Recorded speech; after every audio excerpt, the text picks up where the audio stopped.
So pre-emphasis is essentially a process in which we increase the amplitude of high frequencies, and that can be done using a pre-emphasis circuit, which can be in the form of an high pass filter. So you can see we have a resistor R1 in parallel with capacitor C, and we have another resistance R connected in parallel. So when high frequencies enter the circuit, the capacitor will offer very less impedance, very low impedance, and hence the signal from input side will go to the output side without much of an attenuation. For low frequencies, capacitor will offer some considerable impedance, and hence for low frequencies the output that we obtain will go through more attenuation compared to the high frequencies, simply because of the higher impedance offered by the capacitance. And this is how we can increase the amplitude of higher frequencies and keep the amplitude of lower frequencies to the reduced value. Now why do we connect this resistance in parallel with the capacitor? That's simply because for very low frequencies the capacitor will be offering very large impedance, and it may happen that very low frequencies may not be able to come at the output side simply. Now this will cause loss of information. We don't want to remove low frequencies completely. We just want to increase amplitude of high frequencies. We want to keep the low frequencies also in the signal, but at lower amplitudes.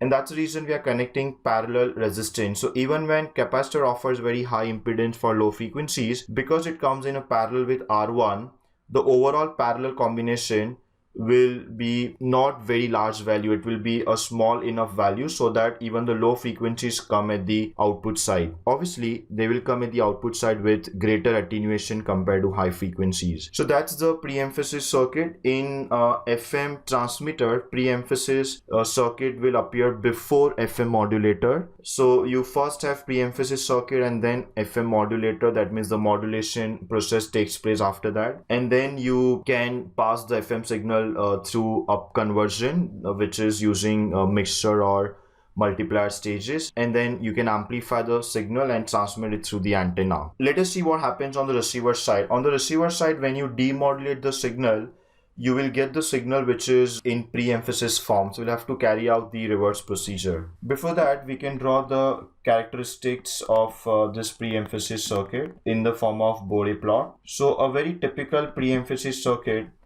will have 0 dB output with respect to frequency. Here we are mentioning the gain. So this is basically output by input scale. So when I take the gain and when I say it's 0 dB, that means output and input are exactly same. So for low frequencies, we don't see much of an attenuation. Later on, as the frequency increases, the gain of the circuit will increase. So let's say at a typical value of 2122 Hertz, we want the output to increase by 3 dB. And later on, we may have the output becoming constant at some later frequency, but that has to be a very large frequency. Typically, it's 30 kilohertz. Audio frequency range is only up to 20 kilohertz. So this ensures that all the audio frequencies will be below 30 kilohertz, and hence they will go through this pre-emphasis where the gain or the output voltage is increasing with increasing frequency. It remains constant after 30 kilohertz. That means pre-emphasis process will stop after 30 kilohertz, but we will never have any audio frequencies after 30 kilohertz. So in short, we will be able to provide pre-emphasis to all the frequencies. If you observe carefully, the pre-emphasis starts from this particular frequency point, and from 2122 Hertz, it gives you the increment of 3 dB.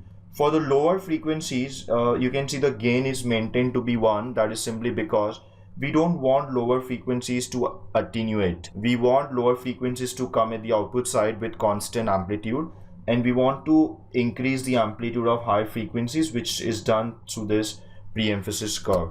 So for a first order pre-emphasis circuit, this slope will be nothing but 20 dB per decade. Let us now go through the second part, which is de-emphasis, the opposite of pre-emphasis, which takes place on the receiver side. Because essentially pre-emphasis circuit is nothing but a high pass filter, de-emphasis circuit will be nothing but a low pass filter.